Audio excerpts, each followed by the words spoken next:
Hello students, last chapter में हमने बात करी थी सांद्रता को मापने की इकाइयों और उसमें मैं आप लोगों को बता चुका था प्रतिशत सांद्रताएं, पीपीएम सांद्रता, पीपीवी सांद्रता और मोलन्स की हम बात कर चुके थे। जितने भी यूनिट्स अब तक पढ़ी वो सारी थी भार मात्रक। उनमें एक यूनिट और बचती है और वो है मोललता। आज हम बात करेंगे मोललता की। जो हमारी नेक्स्ट यूनिट है वो है मोललता, मोलेलिटी।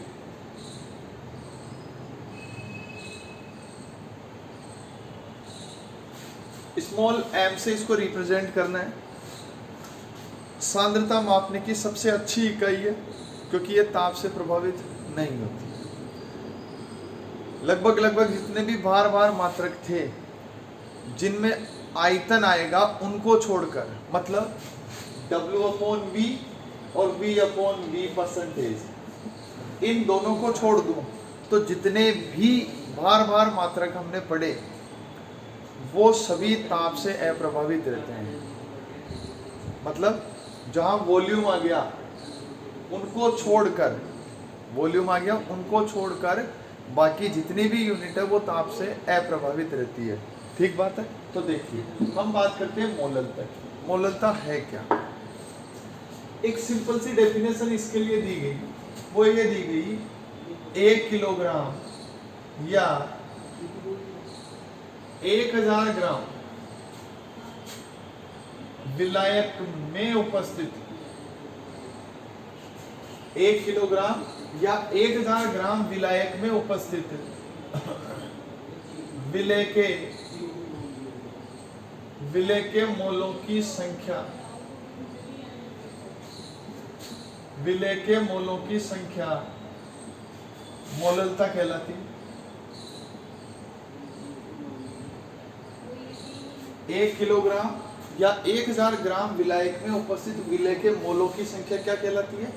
विलयन की मोललता कहलाती है। मतलब मैं ऐसे लिख सकता हूं, मोललता स्मॉल m बराबर क्या हो गया? विलेय के मोल अपॉन में विलायक का भार। ये भार आपको किस में लेना है? किलोग्राम में।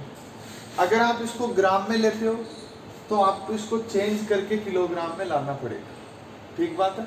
अगर प्रश्न में किलोग्राम दिया हुआ है तो आप उसको एज इट इज इस तरह से लिख सकते हैं। बट अगर मान लो ये ग्राम में दिया हुआ है तो क्या करें? तो देखो, आप सब जानते हैं मोल, इसको चेंज किया जा सकता है ग्राम में मात्रा बटा अणुभार से। मतलब इस फॉर्मूले की जगह दूसरा फॉर्मूला अगर मैं काम में लूं तो मैं इसको क्या लिख सकता हूं? विलेय का भार किसमें लिया मैंने? ग्राम में, अपॉन में विलेय का अणुभार। देखो, विलेय का भार बटा विलेय का अणुभार, ये मोल हो गया क्या? मतलब विलेय के मोल। क्या बचा मेरे पास? विलायक का भार इनटू, यहां क्या लिख दिया मैंने? विलायक का भार। और इस यहां किलोग्राम लिख रहा हूं तो यहां मैं इसको किस में लिख दूं? ग्राम में। अगर मैं इसको यहां ग्राम में लिखता हूं तो मुझे इसको किससे मल्टीप्लाई कर देना है? यहाँ ऊपर 1000 से। ये आ रहा है इसको चेंज करने पर। तो मैंने ये कहा अगर आप किलोग्राम लेते हैं तो 1000 की रिक्वायरमेंट नहीं है, 1000 से गुणा नहीं करना है। लेकिन अगर आप इसको ग्राम में लेते हैं तो कितने से मल्टीप्लाई करना है? 1000 से मल्टीप्लाई करना है। देख, इसको मैं ऐसे लिख दूं, m बराबर विलेय का भार, इसको मैं W। अच्छा, एक चीज फिक्स करो, इस पूरे चैप्टर में विलेय को किससे रिप्रेजेंट कर रहे हैं अपन? A से। और विलायक को किससे रिप्रेजेंट करेंगे? B से। A इस पूरे चैप्टर में जहां भी आएगा वहां विलेय होगा और B जहां भी आएगा वो विलायक होगा।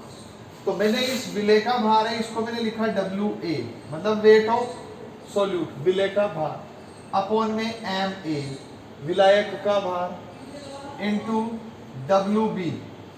और ये WB किस में लूं? ग्राम में। तो मेरे पास फॉर्मूला क्या हो गया? इनटू 1000। ये मोललता याद करने का सबसे सिंपल फॉर्मूला मैंने आपको दे। इस फॉर्मूले में जो टर्म है WA क्या है, MA क्या है और WB क्या है। तो इसमें WA है विलेय का भार ग्राम में, विलेय का अणुभार,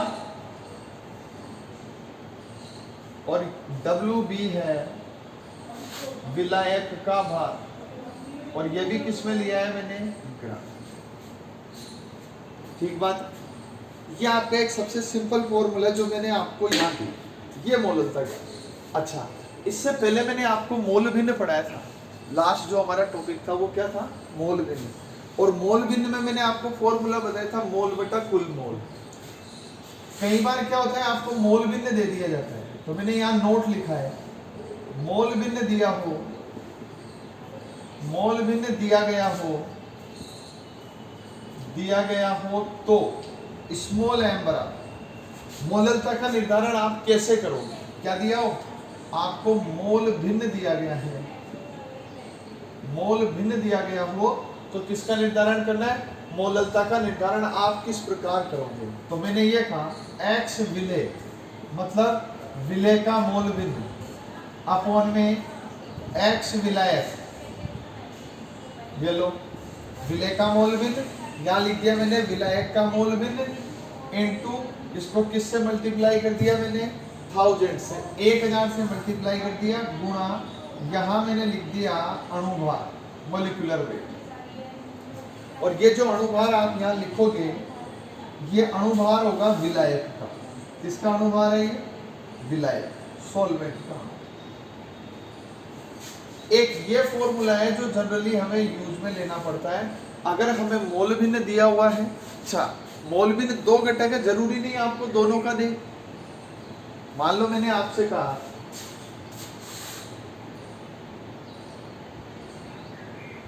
आपको दिया गया किसी विलियन में विलेय का मोल भिन्न, किसी विलियन में विलेय का मोल भिन्न 0.4 है और विलायक के रूप में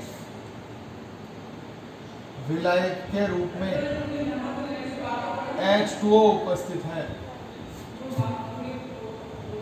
तो विलयन की मोललता याद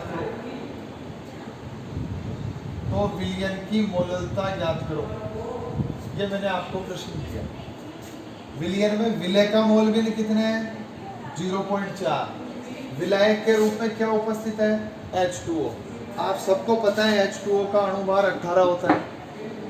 तो मुझे मोललता याद करनी है और मोललता बराबर मेरे पास फॉर्मूला क्या है, H विलेय इंटू 1000 अपॉन में H विलायक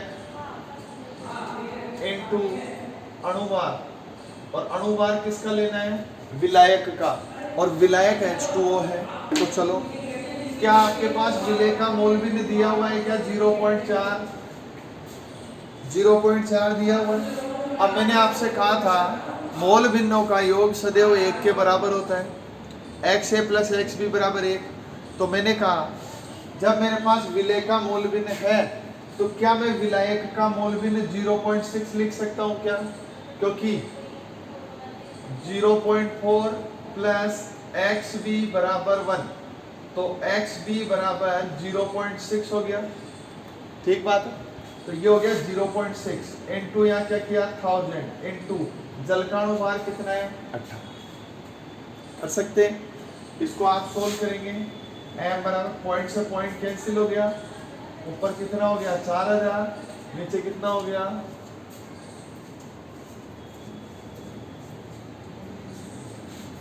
108। आगे आप सोल्व कर लेंगे, यहाँ से हमारे पास इसकी क्या आ जाएगी, मोललता आ जाएगी। कर सकते हैं। एक तो इस तरह का प्रश्न आपको मिलता है। सेकंड देखिए,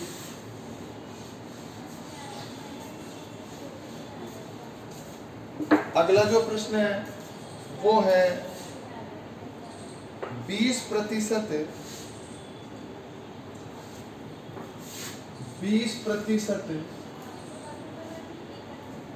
H2SO4 विलयन H2SO4 विलयन की मोललता ज्ञात करो। और ये जो 20% है ये है W/W। क्या क्वेश्चन दिया मैंने आपको? 20% W/W H2SO4 विलयन की मोललता ज्ञात करनी है। तो देखो यहाँ सबसे पहली चीज तो ये क्लियर होना चाहिए कि 20% W/W का क्या अर्थ है। तो मैं यहाँ से लिख दूं क्या? 20% W/W का अर्थ है, W का अर्थ है 20 ग्राम H2SO4 और 80 ग्राम क्या उपस्थित है? विलायक। बोलो, बोल सकता हूं क्या? 20 ग्राम तो H2SO4 है विलय, और W/W परसेंट है, इसका मतलब विलयन का मान 100 होना चाहिए। 100 कब होगा? जब ये 20 है तो विलायक कितना माना जाए? 80। ये दोनों का भार आपके पास आ गया, ये विलय का भार आ गया और ये विलायक का। तो क्या मैं मोललता ज्ञात कर सकता हूँ? WA/MA इंटू WB इंटू 1000 लगा सकते हैं फॉर्मूले में। M इक्वल टू WA की वैल्यू बोलो कितनी है? 20 इंटू 1000 अपॉन में MA की वैल्यू कितनी है? 80 अपॉन में विलायक के रूप में क्या उपस्थित है? जब कुछ नहीं दिया हो तो विलायक होगा H2O जल, और जल विलायक के रूप में तो अणुभार कितना हो गया? 18। M बराबर 20 से 4 बार कट जाएगा तो कितना हो गया? 1000 अपॉन में 72। इसको सोल्व आउट करोगे तो 20% H2SO4 W/W H2SO4 विलयन की मोललता आ जाएगी। बोलो, कर सकते हैं क्या? एक और प्रश्न देखो।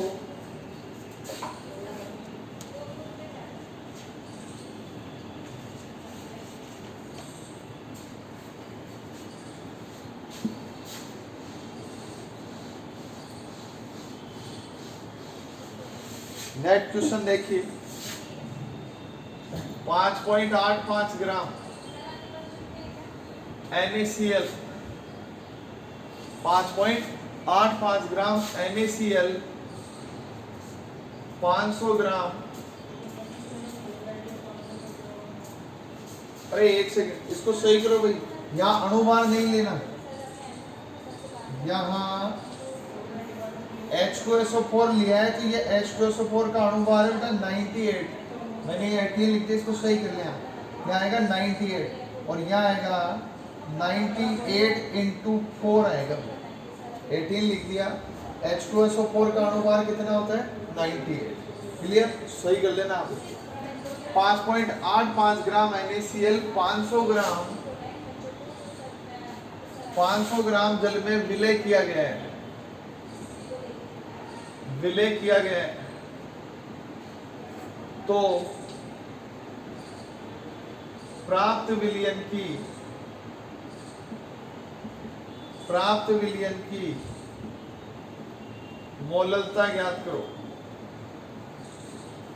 5.85 ग्राम NaCl किसमें विलय किया गया है? 500 ग्राम जल में विलय किया गया है। तो प्राप्त विलयन की क्या ज्ञात करनी है? मोललता ज्ञात करनी है। देखो सोल्व करते हैं।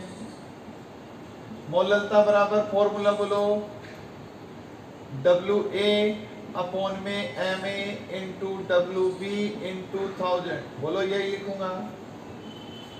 M इक्वल टू WA कितना है? 5.85 इंटू 1000 अपॉन में NaCl का अणुभार 58.5। कितना होगा? 58.5, क्योंकि Na का 23 होता है और इसका 35.5 होता है। दोनों का टोटल कितना होगा? 58.5 इंटू WB कितना है? 500 ग्राम।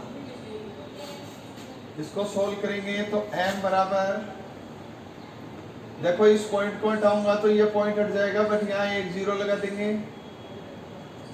ये इससे कितनी बार कट गया, 10 बार। ये इससे कितनी बार, 2 बार, मतलब यहाँ आ गया 2/10, 0.2 स्मॉल है। ये हमारे पास मोललता आ जाएगी। बोलो कर सकते हो क्या?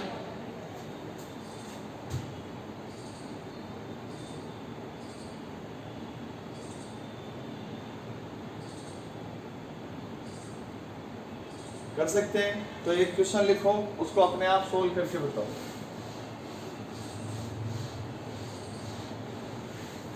क्वेश्चन लिखिए 2.5 ग्राम। क्वेश्चन यहाँ लिख देता हूं, आप सोल्व कर देना। 2.5 ग्राम एथेनोइक अम्ल, 75 ग्राम बेंजीन में, एथेनोइक अम्ल 75 ग्राम बेंजीन में विलय किया गया है। 2.5 ग्राम एथेनोइक अम्ल 75 ग्राम बेंजीन में विलय किया गया है। तो प्राप्त विलयन की मोललता ज्ञात करो। यह आपको सोल्व करना है। कर सकते हैं क्या? कर लोगे? आपको इसकी ग्राम में मात्रा, अच्छा एथेनोइक अम्ल, इसका सूत्र होता है CH3COOH, और CH3COOH है तो इसका अणुभार होगा 60। तो 60 वहां रख देना अणुभार में, ग्राम में मात्रा आपके पास है ही, वो रख के और इसको सोल्व आउट कर दें। ठीक है, सोल्व करोगे तो मोललता आएगी लगभग 0.55 एम। मोललता का मान कितना आएगा? लगभग 0.55 आएगा। कर दोगे? चलो नेक्स्ट देखते हैं। ये थी हमारी यूनिट मोललता।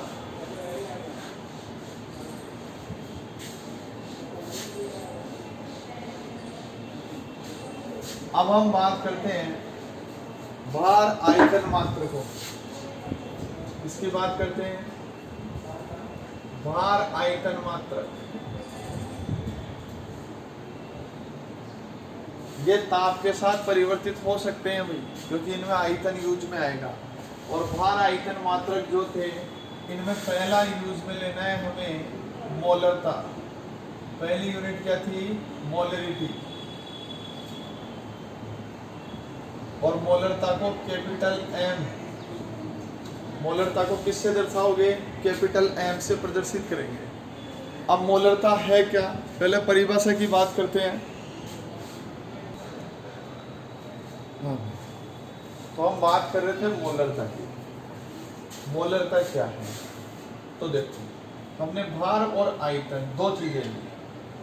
इसका मतलब मैं यहाँ डेफिनेशन में जाऊं तो मैं ये लिख सकता हूं, 1 लीटर विलयन में उपस्थित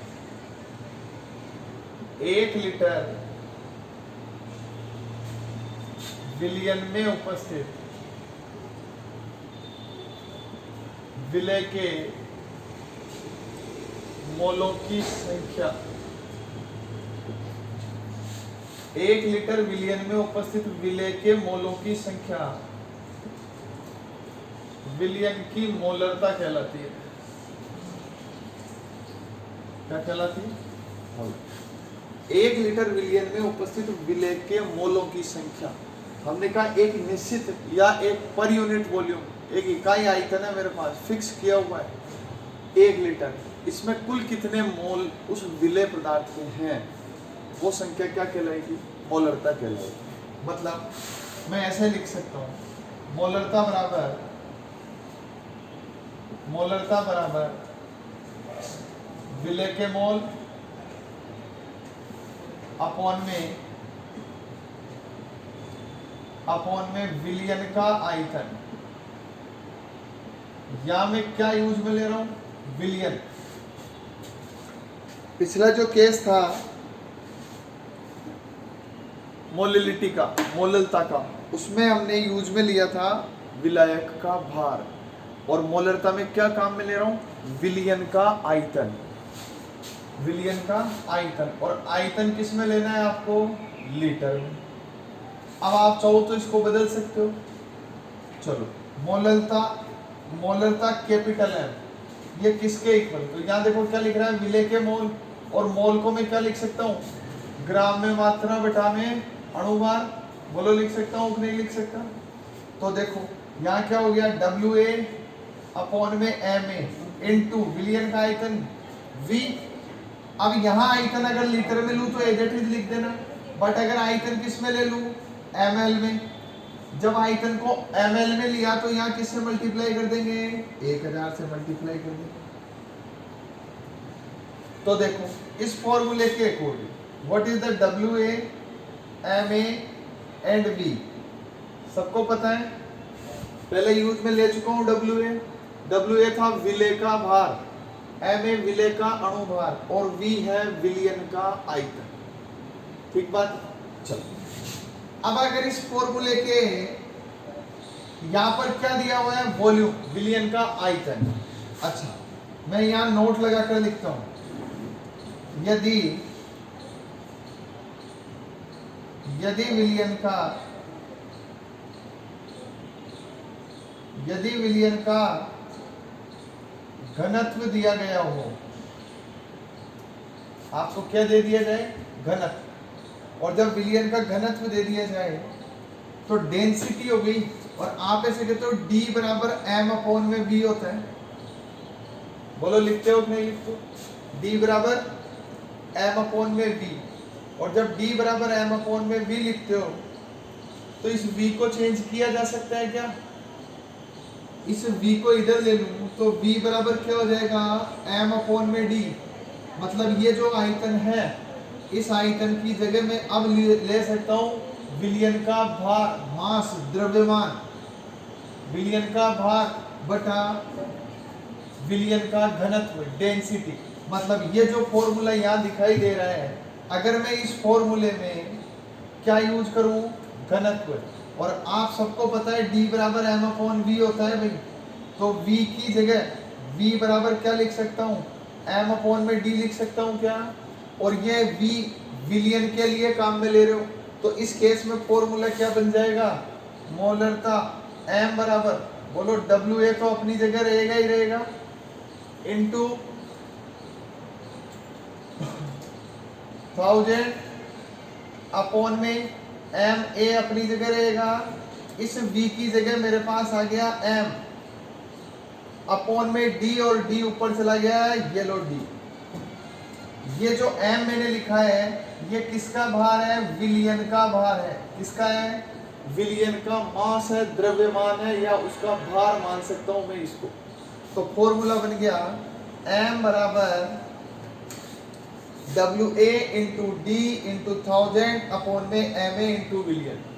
क्लियर सी बात है।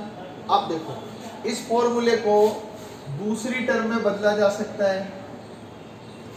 कैसे बदला जा सकता है,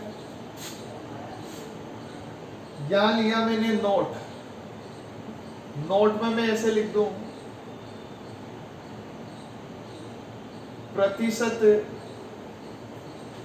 प्रतिशत मात्रा व घनत्व दिया गया हो, ऐसा प्रश्न आपको मिलता है, उसमें आपको किसी भी विलियन के लिए W अपॉन W है ना, W अपॉन V, या जनरल केस में आपको जो परसेंटेज मिलेगा वो W अपॉन W मिलेगा, तो वो परसेंटेज आपको मिलेगा और साथ में क्या लिख देगा, घनत्व। आगे मैं आपको एग्जांपल सोल्व कराऊंगा इसका। ये दोनों चीजें प्रश्न में है और आपसे बोला जाए मोलरता ज्ञात करो, तो हम मोलरता ज्ञात कर सकते हैं। कैसे, मोलरता बराबर प्रतिशत इंटू डी इंटू 10 अपॉन में m, और m यहाँ है अणुभार जिसको आपने लिखा m a। ये फॉर्मूला लगाएंगे, percentage into 10 D into 10 upon में m a। अब ये परसेंटेज कैसे आया या ये फॉर्मूला आया कैसे, ये चीज समझो भाई। ये तो मैंने बता दिया कि जब परसेंटेज और डी दे दे तो ये फॉर्मूला लगाना है, पर ये आया कहां से, हमने कहा ये यहां से आया। ध्यान से देखो, ये डब्ल्यू ए विले का भार, एम ए विलियन का भार, इसको मल्टीप्लाई कर दूं 100 से, 100 से, WA विलय का भार, विलयन का भार गुणा 100, तो क्या वो W/W% बन गया क्या? बोलो बन सकता है?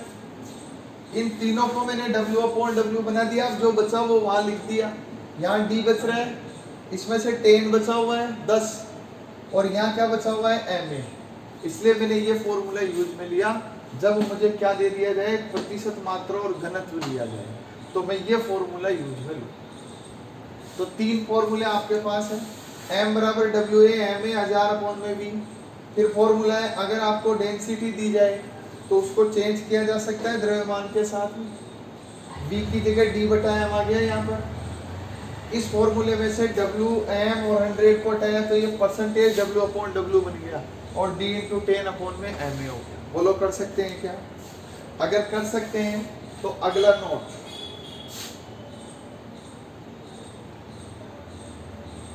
जब किसी विलयन का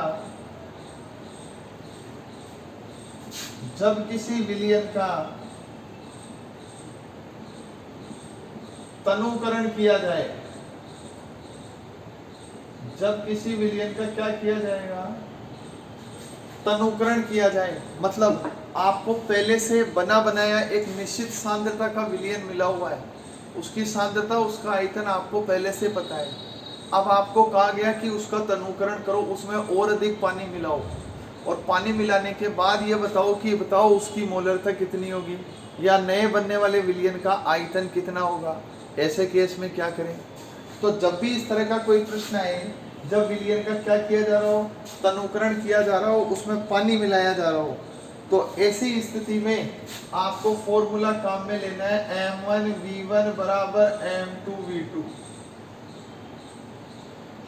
क्या लेना है बेटा? M1V1 बराबर M2V2 काम में लेना है। इसमें M1 क्या है? M1 है प्रारंभिक मोलरता। V1 क्या है? V1 है प्रारंभिक आयतन। M2 क्या है? अंतिम या परिणामी मोलरता, और V2 है अंतिम या परिणामी आयतन। कहने का मतलब 0.2 m HCl, 0.2 m 200 ml HCl विलयन में जल मिलाकर इसका आयतन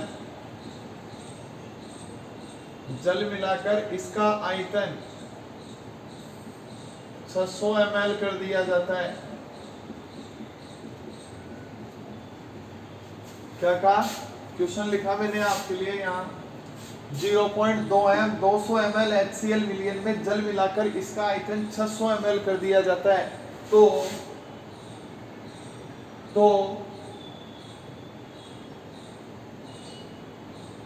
परिणामी मोलरता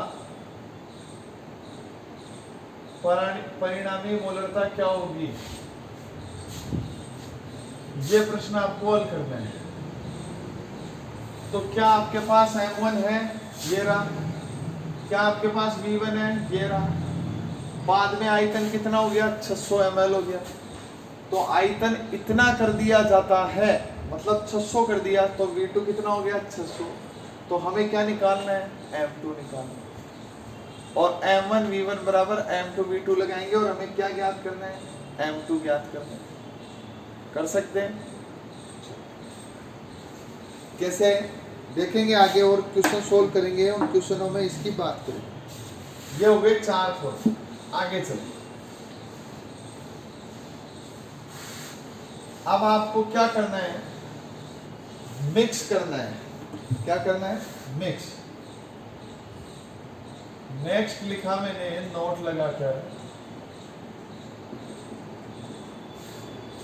लगाकर हम लिखते हैं in case of mixing,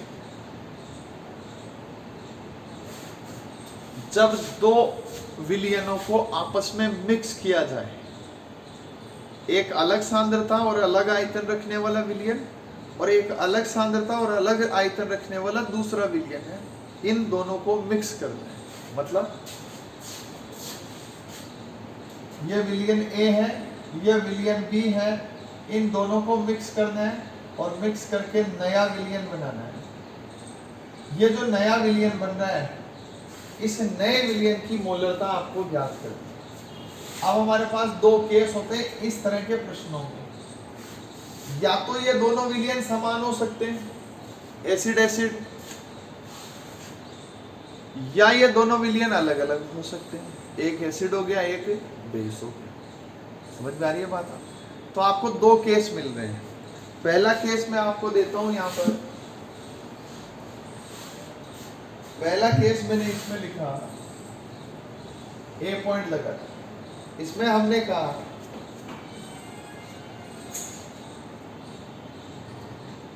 समान प्रकृति के विलयनों, जैसे विलयन समान प्रकृति के विलयन हो, तो जब समान प्रकृति के विलयन होंगे तो जो रिजल्टिंग मोलरिटी है, परिणामी मोलरता M, ये बराबर होगी M1 V1 plus M2 V2 upon में V1 प्लस V2 के। क्या लिखा मैंने? परिणामी मोलरता जब समान प्रकृति के विलयन है, दोनों एसिड है या दोनों बेस है, तो दोनों आपस में ऐड हो जाएंगे, तो परिणामी मोलरता क्या हो जाएगी? परिणामी मोलरता M बराबर M1 V1 plus M2 V2 upon में V1 प्लस V2। बात समझ में आ गई? अब मैं इसी में ऐसे कह देता हूं, जब भिन्न भिन्न प्रकृति के विलयनों, भिन्न भिन्न प्रकृति के विलयनों, और जब भिन्न भिन्न प्रकृति के विलयन होंगे, एक एसिड होगा तो एक बेस होगा, तो दोनों एक दूसरे को न्यूट्रलाइज करेंगे, मतलब मोलरता ऐड नहीं हो सकती। जिसकी ज्यादा है उसकी तो कम होगी और जिसकी कम हो उसकी ज्यादा होगी। सांद्रता में परिवर्तन आएगा क्योंकि एक अम्ल है और एक क्षार है, तो दोनों एक दूसरे को उदासीन करेंगे। तो देखिए भिन्न भिन्न प्रकृति के विलयन है, तो परिणामी मोलरता M बराबर होगा M1 V1 minus M2 V2 upon में V1 प्लस V2। ये फॉर्मूला काम में लेना है। क्या लेना है? M1 V1 minus M2 V2 upon में V1 प्लस V2 ले सकते हैं। अब आपके दिमाग में ये प्रश्न आ रहा होगा कि ठीक है, अगर आप इनको माइनस कर देते हो, एक एसिड है एक बेस है, और जब आप माइनस कर देते हो तो फिर उस विलयन की प्रकृति कैसी होगी? तो देखो, अगर प्रबल अम्ल और प्रबल क्षार का विलयन है, स्ट्रॉन्ग एसिड स्ट्रॉन्ग बेस, उनको मिक्स करते हो तो pH 7 हो जाएगी, मतलब विलयन उदासीन हो जाएगा, एसिड बेस में पड़ा होगा। बट अगर प्रबल अम्ल प्रबल क्षार का विलयन नहीं है, अदर केस है, तो उस केस में यह देखा गया कि उस विलयन की जो प्रकृति है वो इस बात पर निर्भर करेगी कि इनमें से कौन से घटक के मोल ज्यादा है। अम्ल के ज्यादा है तो माध्यम अम्लीय आएगा, मतलब परिणामी विलयन अम्लीय होगा, और अगर क्षार के ज्यादा है तो परिणामी विलयन कैसा होगा? क्षारीय होगा। मतलब मैं यहाँ ये कह सकता हूँ इस वाले केस में कि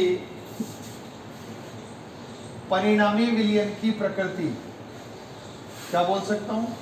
परिणामी विलयन की प्रकृति विलयन में उपस्थित उस घटक पर निर्भर करेगी जिसके मोलों की संख्या ज्यादा है। इस केस की बात करूं, या तो अम्ल बनाएगा, क्षार तो क्षार बनाएंगे क्योंकि जुड़ रहे हैं, अलग अलग तो है नहीं, यहाँ अलग अलग है। तो हम कहेंगे परिणामी विलयन की जो प्रकृति है कि वो अम्लीय बनेगा या क्षारीय बनेगा, वो प्रकृति उन घटकों पर निर्भर करेगी जिनके मोल ज्यादा हैं। समझ में आ गई बात आपको? क्वेश्चन सोल्व कराऊंगा उसमें और इजीली ये चीज समझ में आएगी। अच्छा, एक बात और, यहां नोट लगाकर एक और टर्म लिख लो, स्मॉल एम व कैपिटल एम में संबंध। हो सकता है आपको कहीं ना कहीं इसे यूज में लेना हो। स्मॉल एम समझते हो, मोललता, और कैपिटल एम मोलरता। मोललता और मोललता में क्या संबंध है ये आपको देखना है। तो देखो, मोलरता और मोललता में जो संबंध है उसके लिए मैं एक फॉर्मूला यूज में ले सकता हूं। मैं ऐसे कहता हूं, स्मॉल एम बराबर होता है capital M into 1000। Small M समझते हो, स्मॉल एम है मोललता और कैपिटल एम है मोलरता। ठीक बात है। अब हमने कहा d इंटू 1000, डी जानते हो, डेंसिटी, घनत्व। कहीं ना कहीं यूज में लिया है आपने अभी थोड़ी देर पहले, घनत्व को लिया था क्या, minus m into molecular weight, अणुभार। और अणुभार आपको काम में लेना है सोल्यूट का। किसका अणुभार काम में लेना है, सोल्यूट, विलेय पदार्थ का अणुभार। लिख दूं क्या यहाँ, मॉलिक्यूलर वेट, ये किसका लेंगे, विलेय। तो ये एक फॉर्मूला है जिसमें अगर आपको मोललता दी हुई है और घनत्व दिया हुआ है, सॉरी मोलरता दी हुई है और घनत्व दिया हुआ है, तो आप मोललता की वैल्यू निकाल सकते हैं। स्मॉल एम मोललता बराबर होता है मोलरता, एम मोलरता इंटू 1000 अपॉन में डी क्या है, घनत्व। लिख देता हूं मैं, ये डी क्या है, घनत्व। एम है मोलरता, एम है मोलरता, और मॉलिक्यूलर वेट, अणुभार किसका लेना है, विलेय पदार्थ का अणुभार लेना। तो मैंने आपको ये जितने भी फॉर्मूले लिखाए, इन फॉर्मूलों के बेस पे आपके क्वेश्चन बनते हैं भाई, और इन प्रश्नों को आपको हल करना है। जो जो क्वेश्चन यहाँ से बनते हैं उन सब प्रश्नों को आप हल करेंगे। अच्छा, प्रश्न हल करने से पहले एक चीज या एक टर्मिनोलॉजी और समझ लो जो जनरली हमें मिल सकती है कई बार प्रश्न में। देखिए, आपको ये कहा जाता है सेमी मोलर। कई बार आपको वो सांद्रता नहीं देता है, मोलरता नहीं देता है, लेकिन एक टर्म यूज कर देता है कई बार, सेमी मोलर विलियम। क्या यूज करता है, सेमी मोलर, पेंटीमोलर, इस तरह की टर्मिनोलॉजी यूज में लेता है। सेमी मोलर, पेंटीमोलर, डेसीमोलर, सेंटीमोलर, इस तरह से। डेसीमोलर,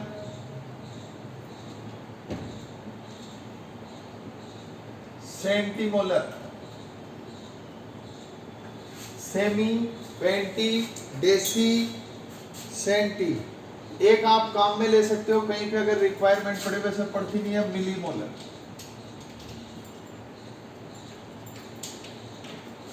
मिलीमोलर, इस तरह की टर्मिनोलॉजी जब आपको किसी भी प्रश्न में मिले तो उस टर्मिनोलॉजी का सीधा सीधा वहां आपको अर्थ क्या लगाना है। सेमी मोलर का मतलब होता है m/2, m/2, और m का मान 1 मानना है, मतलब सेमी मोलर 1/2 मोलरता दर्शाएगा। कितनी दर्शाएगा, 1/, m 1 मानेंगे जब प्रश्न में आएगा। पेंटीमोलर होता है m/5, डेसीमोलर होता है m/10, सेंटीमोलर होता है m/100, और मिलीमोलर होता है m/1000। ठीक बात है। ये टर्म आपको कई जगह यूज में लेनी है, जिनमें देखो, इनमें सब में ई की मात्रा लग रही है, ध्यान से देख लो। सेमी, पेंटी, डेसी, सेंटी, मिली आ रही है। जहां ई की मात्रा है इसका मतलब हुआ m/2, m/5, m/10, m/100, m/1000 का, पर्टिकुलर इनके लिए। अच्छा, इसके अलावा भी कुछ टर्म आपको और मिलती है प्रश्न में। एक टर्म आपको मिलती है मोलर। क्या टर्म मिलती है, मोलर, मोलर। एक मिलती है पेंटामोलर।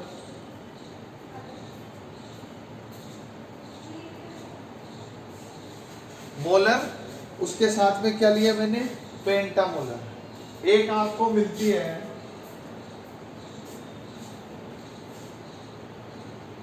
डेकामोलर।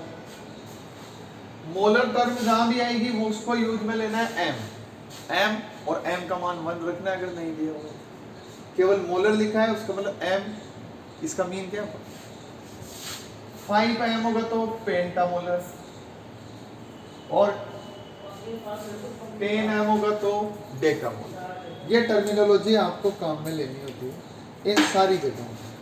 ठीक बात है, नोट करो इनको फटाफट से। हाँ तो जहां भी प्रश्न में सेमी मोलर टर्म आएगी वहां यूज मिलेंगे m/2, पेंटीमोलर m/5, डेसीमोलर m/10, सेंटी के लिए m/100, मिली के लिए m/1000, हजार, मोलर के लिए m, पेंटामोलर के लिए 5m और डेकामोलर के लिए 10m काम में लेना है। चलिए अब बात करते हैं क्वेश्चन कैसे सोल्व करेंगे। मैंने आपको क्वेश्चन नंबर दिया पहला,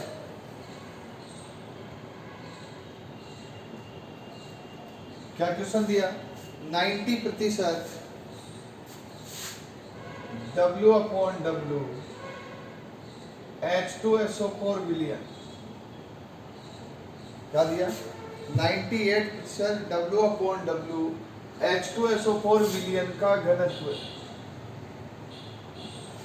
H2SO4 विलियन का घनत्व 1.8 ग्राम पर ml है। तो मोलरता याद करो। तो देखो क्या प्रश्न में परसेंटेज मिला, और परसेंटेज मिला तो परसेंटेज के साथ साथ क्या आपको घनत्व मिला,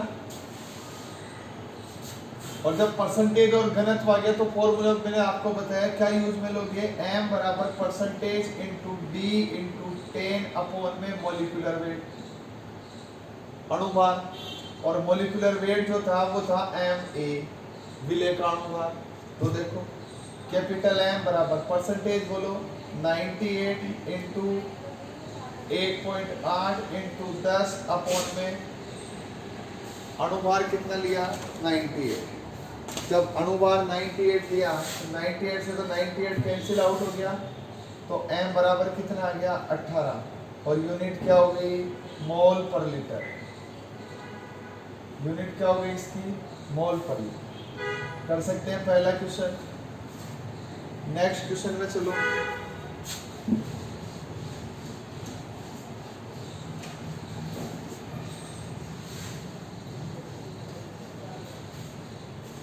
नेक्स्ट क्वेश्चन है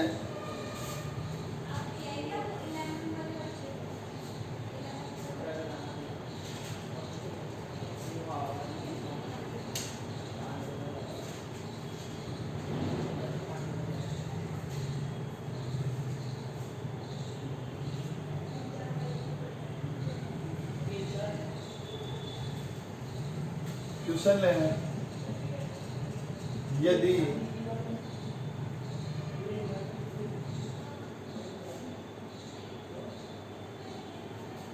विलयन का घनत्व 1.17 ग्राम पर ml है, कितना है भाई 1.17 ग्राम पर ml है, तो द्रव HCl विलयन की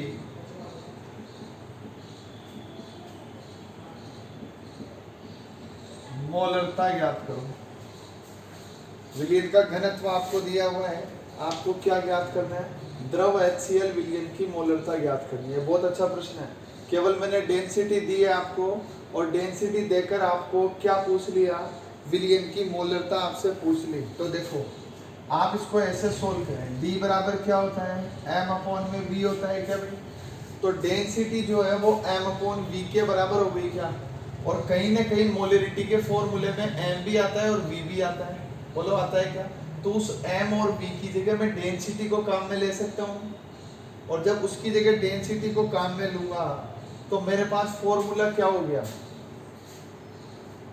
मोलरिटी बराबर क्या लिखूं, विलेय के मोल अपॉन में विलयन का आयतन, तो मोल की जगह मैंने क्या लिया WA अपॉन में MA इंटू V इंटू 1000, बोलो ऐसा लिखता हूं क्या, लिख सकता हूँ। लेकिन इन दोनों फॉर्मूलों को कंपेयर करो, हमारे पास विलियन का घनत्व दिया हुआ है, क्या कहीं पर विलियन का भार काम में लिया क्या आपने? यहाँ पर इस फॉर्मूले में कहीं भी विलियन का भार यूज में नहीं आ रहा है। इसका मतलब अगर आप डायरेक्ट ये लगाते हैं तो कहीं ना कहीं मिस्टेक करेंगे। इसका मतलब हमें इस पे फोकस करना है। किस पे फोकस करना है? इस पे। और इसके अकॉर्डिंग m बराबर d इंटू वी हो सकता है क्या? बोलो m बराबर क्या हो गया? d into we.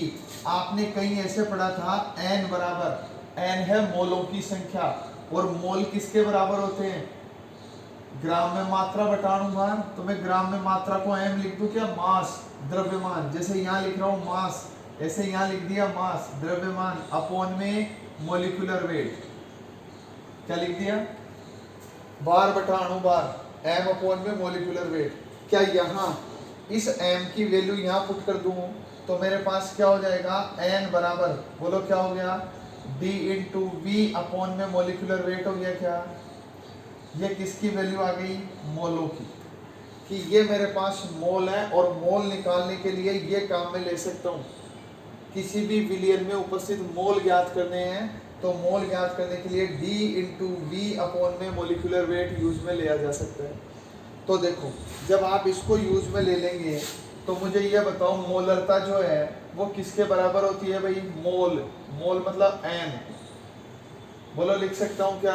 अपॉन विलियन का आयतन, और विलियन का आयतन किस में लेना है? लीटर में। ये लो मोल अपॉन में लीटर। क्या मैं n की वैल्यू रख सकता हूँ यहाँ से? n की वैल्यू इसमें रखूंगा तो m बराबर क्या हो गया? d इंटू वी अपॉन में मोलिकुलर वेट इंटू v, और v किस में लिया? ये मैंने लीटर में। बोलो बात समझ में आ गई? क्या आपके पास ये सारी वैल्यू है? डेंसिटी आपके पास है, HCl लिखा हुआ है, इसका मतलब मोलिकुलर वेट लिखा जा सकता है। V लीटर में, इसका मतलब 1 लिख सकता हूँ, और ये V को मैं 1000 मान सकता हूँ इस आयतन को, क्योंकि ये आयतन मैं यहाँ से ले रहा हूँ। और यहाँ D ग्राम पर ml में दिया हुआ है, इसका मतलब ग्राम पर ml, ml में इसका मतलब 1000 ml था मेरे पास, तो इसलिए मैं इसको 1000 मान लूँगा। ठीक बात है। अब यहाँ पुट कर दो m बराबर d की वैल्यू बोलो 1.17 इंटू वी बोलो 1000, मोलिकुलर वेट बोलो HCl का कितना होता है? 36.5 इंटू आयतन लीटर में कितना है? 1 लीटर। क्योंकि मोलरता ज्ञात करते समय परिभाषा लिखी थी 1 लीटर विलियन में, 1 लीटर विलियन में उपस्थित मोलों की संख्या। तो ये तो मैंने 1 मान लिया है। अब ये जो मोल थे ये कहाँ से लाया? तो ये मोल मैंने इस घनत्व से बनाया भाई। विलियन का घनत्व बराबर विलियन का भार बटा विलियन का आयतन। इनको रखते हुए मैंने विलियन में उपस्थित कुल मोल निकाल लिए और उन मोलों को यहाँ रख दिया। अब इसको सोल्व आउट कर दो, आपका आंसर आ जाएगा। ठीक बात है, कर लोगे इसको? अगर इसको सोल्व करते हो तो लगभग आएगा 32.05 मोल पर लीटर। ये मोलरता है। थोड़ा ध्यान से समझे और बहुत ढंग से सोल्व करें।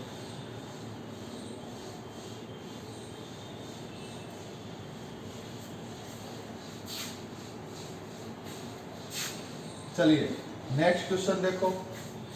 नेक्स्ट प्रश्न है 1m 2.5 लीटर NaOH विलियन। क्या लेना है? 1m 2.5 लीटर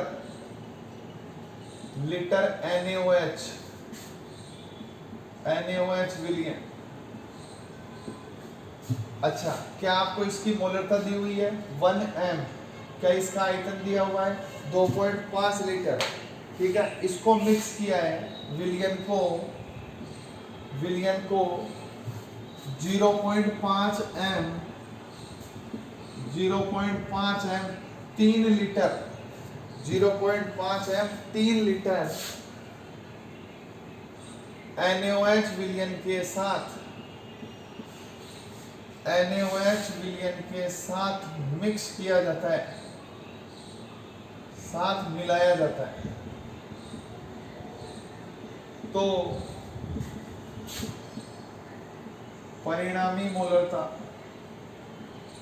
ज्ञात करो, या जो दोनों को मिक्स करने के बाद विलियन बन रहा है उस विलियन की मोलरता आपको ज्ञात करनी है।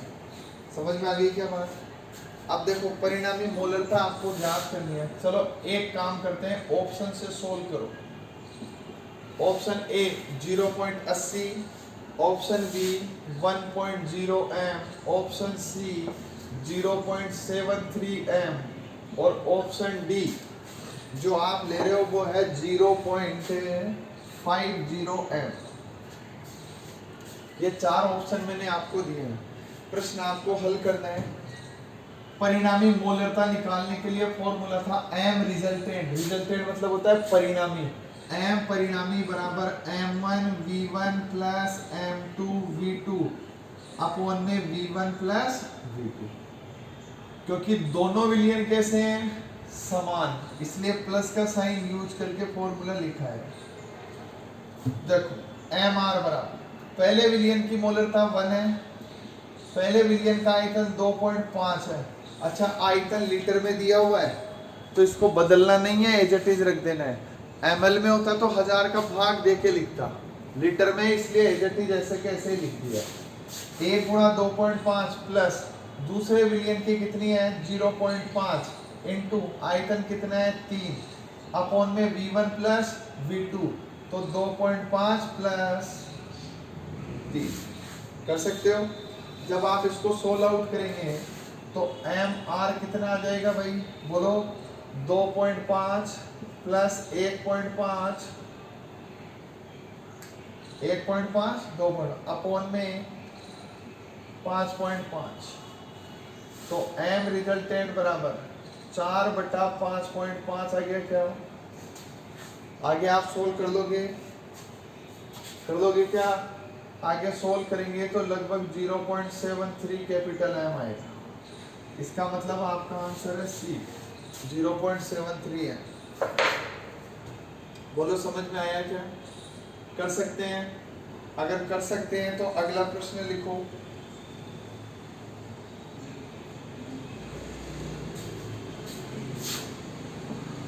किसी विलियन की मोलरता किसी विलियन की मोलरता व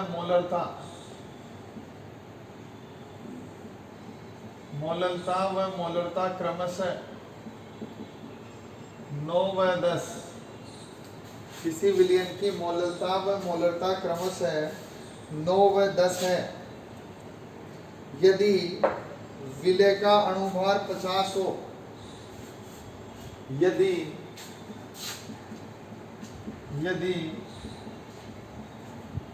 विलेय का अणुभार 50 हो तो विलेय का अणुभार 50 हो तो विलियन का घनत्व ज्ञात करो। विलियन का घनत्व ज्ञात करो। ध्यान से समझे प्रश्न क्या लिखा हुआ है। Molality and molarity of any solution is 9 and 10 मतलब 9 व 10 है मोलरता और मोलरता और विलेय का अणुभार है 50। ठीक है, तो आपको क्या ज्ञात करना है? घनत्व का मान ज्ञात करना है। अभी मैंने आपको एक संबंध बताया था मोलरता और मोलरता में, वो संबंध क्या था उसके आधार पर इसको आप हल करोगे। संबंध था स्मॉल m बराबर कैपिटल M इंटू 1000 अपॉन में d into 1000 minus capital M into molecular wait. और मॉलिक्यूलर वेट किसका था? विलेय। यही था। इसके अनुसार हमें किसकी वैल्यू निकालनी है? ये d हमें ज्ञात करना है। m का मान कितना दिया हुआ है?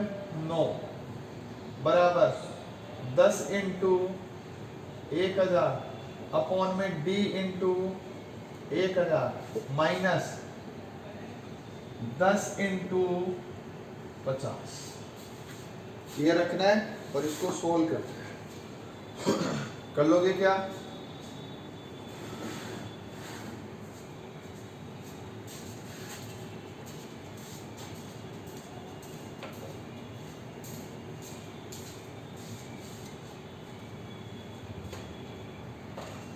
आगे कर लोगे। यहाँ से क्या निकालना है, डी का मान निकालना है, किया जा सकता है।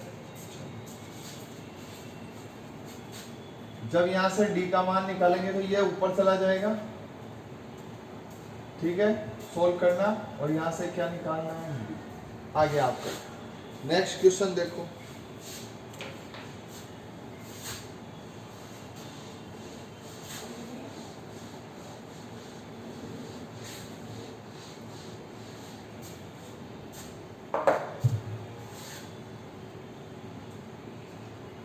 दो एम यूरिया विलियन, 2 एम यूरिया विलियन का घनत्व, 2 एम यूरिया विलियन का घनत्व कितना है, D बराबर 1.2 ग्राम पर ml। 2 एम यूरिया विलियन का घनत्व D बराबर 1.2 ग्राम पर ml है। तो आपको क्या क्या ज्ञात करना है। नंबर 1, पहली चीज आप ज्ञात करोगे मोललता। क्या ज्ञात करनी है, मोललता ज्ञात करनी है। दूसरी चीज आपको ज्ञात करनी है, इसके लिए W/W%, ठीक है। और तीसरी चीज आपको इसमें ज्ञात करनी है W/V%।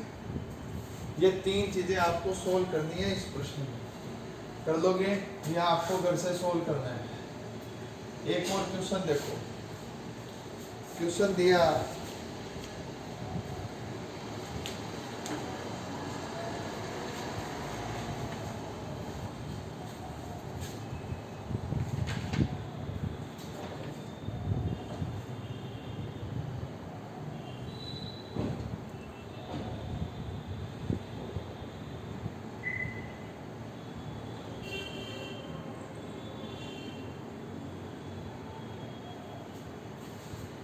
0.5 एम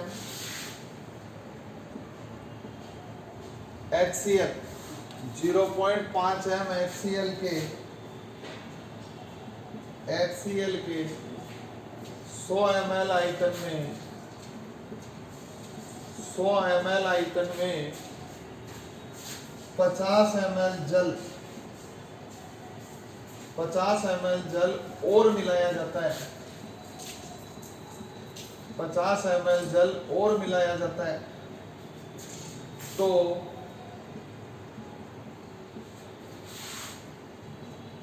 प्राप्त विलयन की मोलरता कितनी होगी। देखो कितना अच्छा प्रश्न है। प्रश्न में आपको पहली कंडीशन मिली, ये वैल्यू मिली m1, इसमें 100 ml पहले से ही था, मतलब V1, इसमें 50 ml जल और मिलाया जाता है। इसका मतलब अब मेरे पास जो V2 है वो 100 + 50 दोनों को ऐड करके लिखना है। तो देखो परिणामी मोलरता क्या थी, m1v1 बराबर m2v2। बोलो यही लिखते हैं क्या, जब भी पानी मिलाएंगे m1v1 m2v2 लगेगा। चलो ये लगेगा, तो हमें m2 निकालना है। m2 बराबर m1v1/v2 हो गया क्या है। तो m2 बराबर m1 का मान कितना है 0.5 इंटू v1 का मान कितना है 100 ml और v1 100 ml है। तो क्या v2 आपको पता है क्या, तो हमने कहा v2 हमें पता है भाई।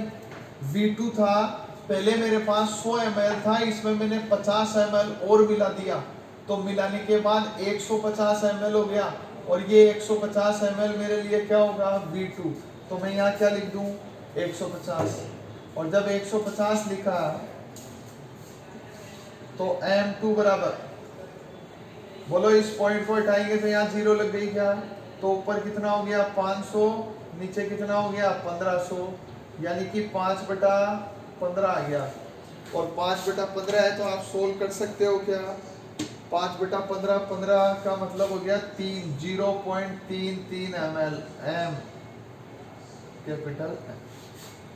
ये इसका आंसर कर सकते हैं। चलो